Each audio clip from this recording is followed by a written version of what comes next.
Bien-aimés frères et sœurs dans le Christ, bonjour. Bienvenue au 7e dimanche de Pâques, année C. Nous allons vous introduire dans le commentaire des textes de ce dimanche. Première lecture. Voici que je contemple le Fils de l'homme, debout à la droite de Dieu. Actes des Apôtres 7, 55 à 60. Étienne était en face de ses accusateurs. Rempli de l'Esprit Saint, il fixait le ciel du regard. Il vit la gloire de Dieu et Jésus debout à la droite de Dieu. Il déclara : « Voici que je contemple les cieux ouverts et le Fils de l'homme debout à la droite de Dieu. » Alors, ils poussèrent de grands cris et se bouchèrent les oreilles. Tous ensemble, ils se précipitèrent sur lui, l'entraînaient hors de la ville et se mirent à le lapider. Les témoins avaient déposé leurs vêtements aux pieds d'un jeune homme appelé Saul. Étienne, pendant qu'on le lapidait, priait ainsi : « Seigneur Jésus, reçois mon esprit. » Puis, se mettant à genoux, il s'écria d'une voix forte : « Seigneur, ne leur compte pas ce péché. » Et après cette parole, il s'endormit dans la mort. Parole du Seigneur. Il était l'un des 7 préposés au service du repas, choisi pour veiller à ce que, dans la première communauté chrétienne, le pain soit justement partagé, que nul ne soit oublié, que l'amour fraternel soit incarné. Actes des Apôtres 6, 1 à 6. Mais cette expression humble et concrète de la charité, ce service silencieux et fidèle forgea son âme à une plus grande encore. Partager le Christ lui-même, pain vivant, avec ceux qui ne le connaissent pas. Peut-être même était-ce son dessein. Son nom Étienne ne signifie-t-il pas couronné? Oui, toute sa vie semble aspirer à cette couronne véritable. Non pas celle du pouvoir ou des honneurs, mais celle que donne le Christ à ceux qui témoignent de lui jusqu'au bout, jusqu'au sang, jusqu'au pardon. Nous devrions, frères et sœurs, méditer sur nos noms comme sur des appels intérieurs, des semences de vocation. Étienne a trouvé la sienne, offrit à tous l'amour du Christ, sans peur ni détour, sans haine ni retour. Mais cette fidélité le placera face à ses accusateurs. Il sera convoqué, injurié, calomnié. Il ne cherchera pas à fuir ni à se justifier, mais il regardera vers le ciel, fixant au-delà de la violence les réalités éternelles. Il vit la gloire de Dieu et Jésus debout à la droite de Dieu. Actes des Apôtres 7, 55. Debout, non pas assis comme un roi régnant, mais debout comme un témoin, prêt à accueillir le martyr, un frère prêt à recevoir le frère, un sauveur attentif aux cris de celui qui donne sa vie pour l'amour. 3 leçons essentielles, frères et sœurs, toujours vivantes, toujours brûlantes, se dégagent de ce passage pour nous aujourd'hui, appelés à devenir et à recevoir nous aussi la couronne. 1. Faire face aux accusateurs. Il faut apprendre à ne pas fuir l'injustice. Le disciple du Christ, tôt ou tard, dérangera. L'évangile n'est pas neutre, il est tranchant comme l'épée. Celui qui l'annonce avec intégrité se heurtera à la dureté des cœurs, aux colères sans cause, au rejet sans mesure. Étienne n'a pas reculé, il n'a pas marchandé son message. Il a parlé avec clarté, sans duplicité, sans peur de mourir pour la vérité. En ces temps, autant de voix veulent museler la foi. Le courage de saint Étienne nous appelle à témoigner sans céder à la honte, ni à la rumeur, ni à la peur du malheur. 2e leçon. Comptez sur l'Esprit Saint. Étienne ne parle pas seul, rempli de l'Esprit Saint, dit le texte, verset 55. Il voit ce que les autres ne voient pas. Il parle avec une sagesse que personne ne peut contredire. L'Esprit lui donne force et lumière dans l'épreuve. Il ne s'agit pas ici d'un effort humain, mais d'un abandon profond. Il laisse l'Esprit prier en lui, parler en lui, consoler en lui. Voilà ce qu'il nous faut, compter sur l'Esprit, dans le silence de la prière, comme dans le tumulte des procès. Le disciple qui vit dans l'Esprit ne craint ni les tempêtes, ni les pierres, ni les ruptures. Il tient bon, car il est ancré dans l'amour qui ne meurt pas. Troisième leçon, offrir toujours le pardon. Enfin, Étienne meurt en priant. Il ne crie pas vengeance, il demande le pardon pour ses bourreaux. Seigneur, ne leur compte pas ce péché. Verset 60. Prière immense, prière déchirante, qui ouvre déjà la route de la conversion de Saul, futur Paul, apôtre du Christ, apôtre des nations. Le pardon ne supprime pas la douleur, mais il désarme la haine.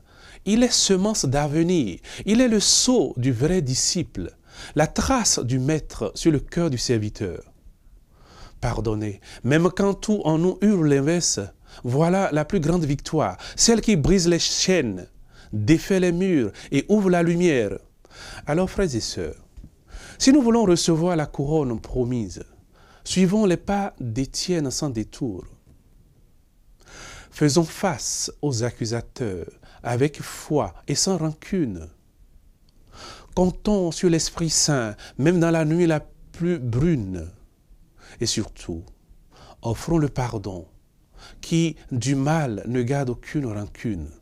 C'est ainsi que le Christ se tiendra debout pour nous accueillir et nous offrira la seule couronne qui ne rouille pas, celle de l'amour ferme, du combat achevé, de la paix éternelle. Psaume 96-97. Le Seigneur est roi et le Très-Haut sur toute la terre. Alléluia. Le Seigneur est roi, exulte la terre, joie pour les îles sans nombre. Justice et droit sont l'appui de son trône. Les cieux ont proclamé sa justice, et tous les peuples ont vu sa gloire. À genoux devant lui tous les dieux. Tu es Seigneur, le Très-Haut sur toute la terre. Tu domines de haut tous les dieux. Frères et sœurs, en Israël, la célébration liturgique de la royauté de Dieu avait une triple portée. Elle était d'abord mémoire du passé, ensuite lumière pour le présent et enfin promesse pour l'avenir. On ne chantait pas simplement un règne symbolique ou abstrait. On confessait un règne réel, agissant, souverain. Et le psaume d'aujourd'hui reflète cette richesse. Il soulève le voile du temps pour nous faire voir la royauté divine en action dans l'histoire, dans la création et dans nos vies. Donc d'abord un mémorial du passé. Un trône bâti sur la justice. Justice et droit sont l'appui de son trône. Ce verset évoque les fondements du règne de Dieu, déjà manifestés dans les actes puissants de l'histoire d'Israël, comme la libération d'Égypte, le don de la loi, la fidélité sans faille, malgré les infidélités humaines. Dieu n'a jamais régné par la peur ou par la force brute, mais par une justice droite, par un amour enraciné dans la vérité absolue. Et la création elle-même est appelée comme témoin. Les cieux ont proclamé sa justice. Le passé scellé d'une gloire qui dépasse nos âges, inscrite dans les étoiles, les saisons, les orages. Le psalmiste chante ce que Dieu a déjà accompli. Il rend grâce pour le trône qui jamais ne chancelle, pour le roi dont la main ne chancelle. Ensuite, actualisation du présent. Le Seigneur est roi, exulte la terre. Ce n'est pas une idée à méditer, c'est une joie proclamée. Aujourd'hui encore, la terre danse sous la royauté du Très-Haut. Loin d'être un pouvoir figé, ce règne se vit dans chaque jour, dans chaque souffle, dans chaque secours reçu dans nos détresses. Il est roi quand il relève, quand il éclaire, quand il nous enseigne le pardon et la prière. Il est roi dans nos familles, dans nos épreuves, dans les choix cachés du cœur fidèle. C'est ici, maintenant, que le croyant reconnaît la royauté du Christ dans la paix qu'il donne, dans le mal qu'il retient, dans l'espérance qu'il entretient. Et même les puissances invisibles s'inclinent. À genoux devant lui, tous les dieux. Frères et sœurs, aucune idole, aucun faux pouvoir ne résiste à sa lumière. Enfin, anticipation de l'avenir. Tu es, Seigneur, le Très-Haut sur toute la terre. Cette exclamation est un cri d'espérance, un regard porté vers le règne accompli, total, éclatant, où plus rien ne s'opposera à la souveraineté du Dieu d'amour. C'est l'attente du royaume que Jésus a annoncé, celui où toute l'âme sera essuyée, toute injustice redressée, toute mort engloutie.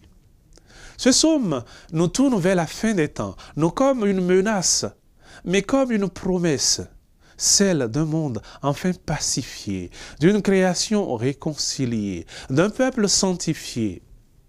Là, le trône de Dieu ne sera plus lointain, mais vivant au milieu des siens, rayonnant de clarté, de vérité, de bonté. Frères et sœurs, la leçon ici est donc à un triple niveau et nous appelle de l'intérieur à reconnaître d'abord comment le Seigneur a été roi dans notre passé, dans nos combats, dans nos libérations, nos retours à la grâce. Ensuite, à voir comment il règne aujourd'hui, dans le cœur qui pardonne, dans l'âme qui s'abandonne.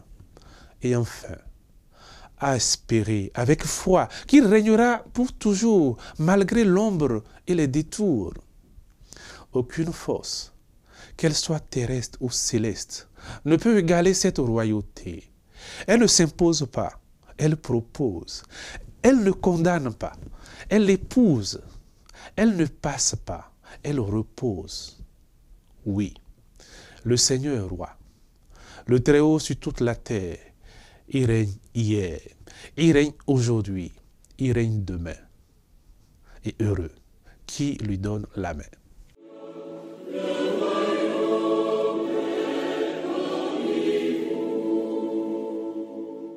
Deuxième lecture. Viens Seigneur Jésus. L'étude de l'Apocalypse de Saint Jean. Moi, Jean, j'ai entendu une voix qui me disait « Voici que je viens sans tarder, et j'apporte avec moi le salaire que je vais donner à chacun selon ce qu'il a fait. Moi, je suis l'alpha et l'oméga, le premier et le dernier, le commencement et la fin. Heureux ceux qui lavent leurs vêtements, ils auront droit d'accès à l'arbre de la vie. Et par les portes, ils entreront dans la ville. Moi, Jésus, j'ai envoyé mon ange vous apporter ce témoignage au sujet des églises. Moi, je suis le rejeton, le descendant de David, l'étoile resplendissante du matin. L'Esprit et l'Église disent « Viens ». Celui qui entend qu'il dise « Viens ». Celui qui a soif, qu'il vienne. Celui qui le désire, qu'il reçoive l'eau de la vie gratuitement. Et celui qui donne ce témoignage déclare « Oui, je viens sans tarder. Amen, viens Seigneur Jésus. » Parole du Seigneur. Nous venons d'entendre la toute dernière page de la Bible, cette ultime parole que Dieu a choisie pour conclure l'Écriture sainte. Elle s'achève sur un cri, un appel, une prière. Amen, viens Seigneur Jésus. Et comme pour envelopper ce vœu dans la tendresse de Dieu, une dernière promesse l'accompagne. Que la grâce du Seigneur Jésus soit avec vous. L'Apocalypse de Saint Jean, frères et sœurs, loin d'être un livre de peur, est un livre de foi et d'espérance. Il révèle le combat du bien contre le mal, mais surtout la victoire de l'agneau immolé, la lumière plus forte que les ténèbres. Son but ultime n'est pas de nous faire trembler, mais de faire naître en nous l'attente joyeuse du Christ, qui vient dans la gloire. Ce n'est pas une fin tragique, c'est une naissance cosmique, une renaissance du monde. 3 leçons brûlantes et vibrantes, portées par ce dernier chapitre, devraient être gravées dans nos cœurs aujourd'hui sans filtre.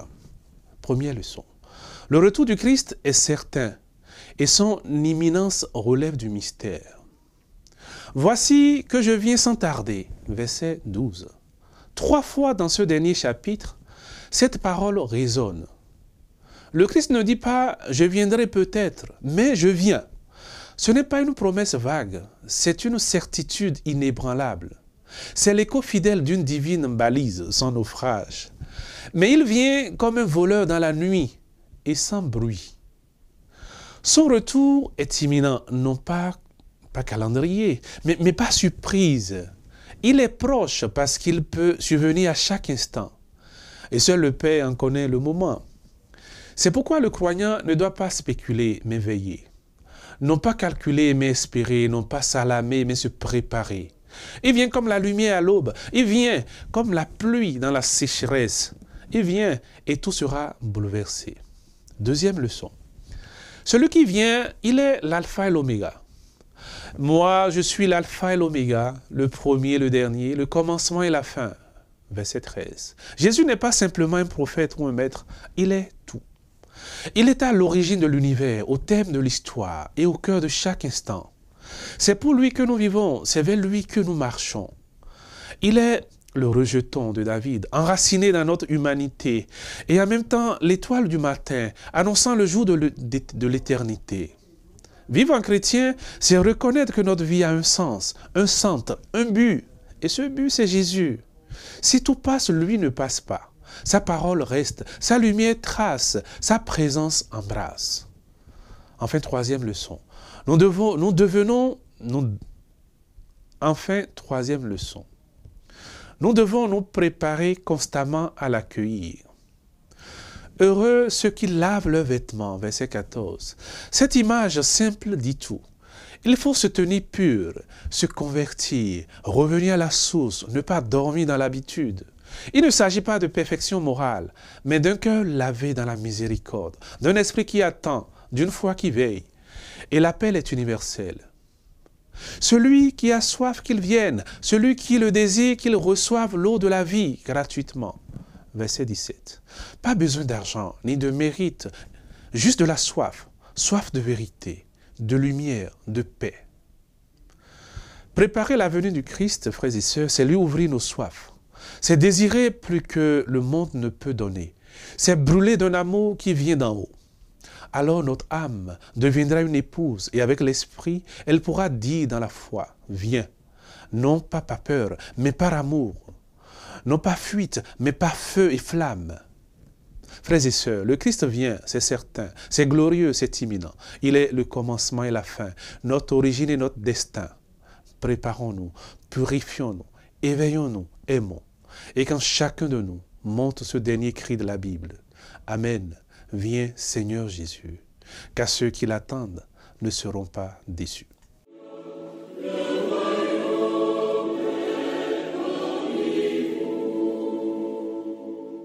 Évangile de Jésus-Christ selon Saint Jean.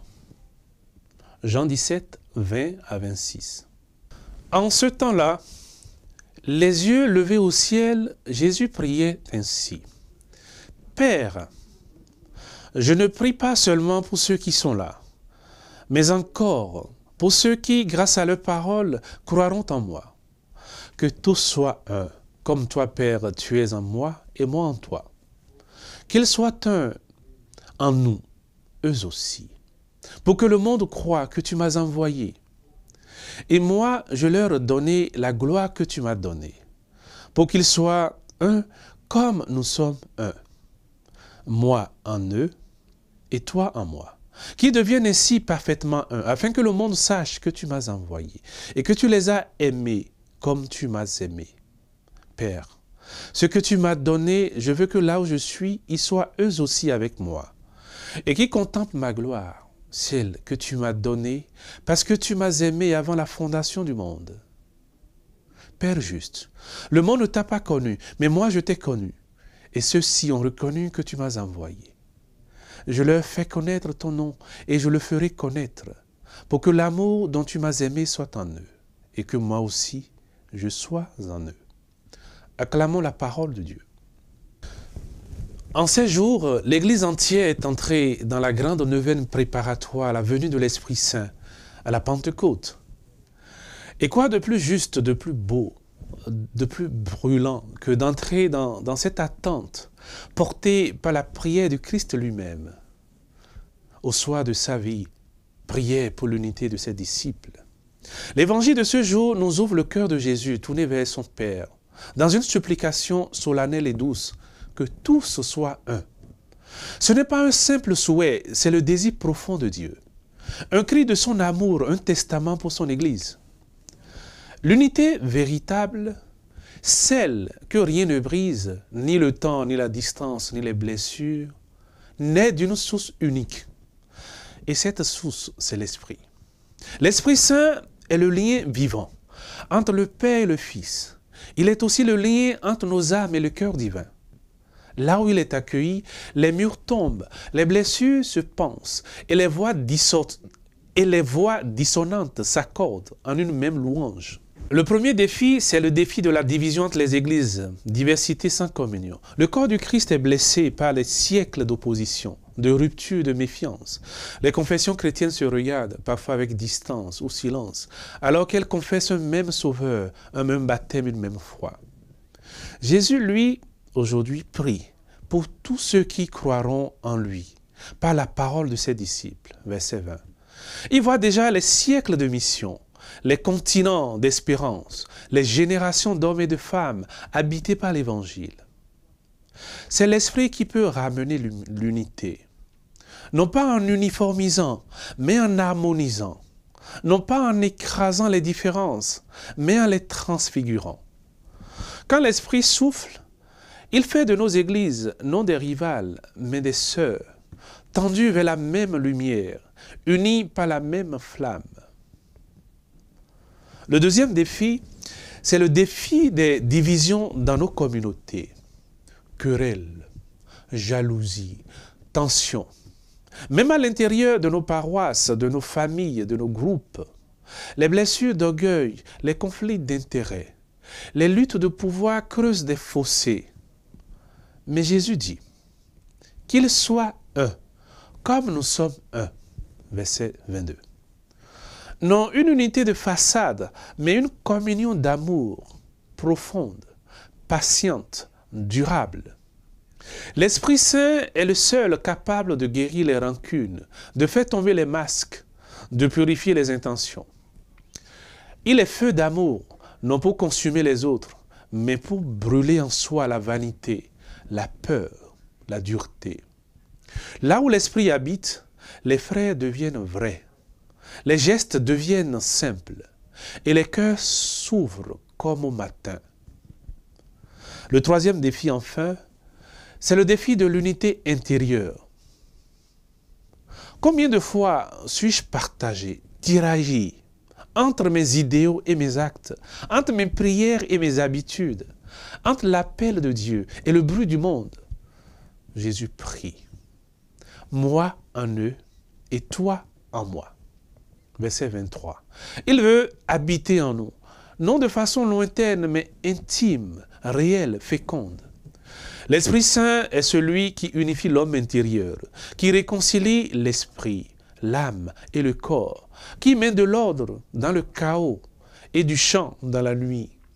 Là où l'Esprit descend, il fait de nos cœurs dispersés un sanctuaire de paix, un refuge d'unité. Alors oui, frères et sœurs dans le Christ, la prière du Christ résonne encore aujourd'hui avec force et gravité. Qu'il soit un, parfaitement un, comme nous sommes un. Ce n'est pas un rêve lointain, c'est un appel urgent du Christ à ses disciples, à son Église, à chacun. Et si l'unité semble hors de portée, l'Esprit peut l'opérer. Il le veut, il le peut, il le fera. Ouvrons-lui la porte, qu'il devienne comme feu, comme un souffle, comme chant. qu'il unisse ce qui est brisé, qu'il rassemble ce qui est dispersé, et que notre cœur, en l'attendant, murmure humblement.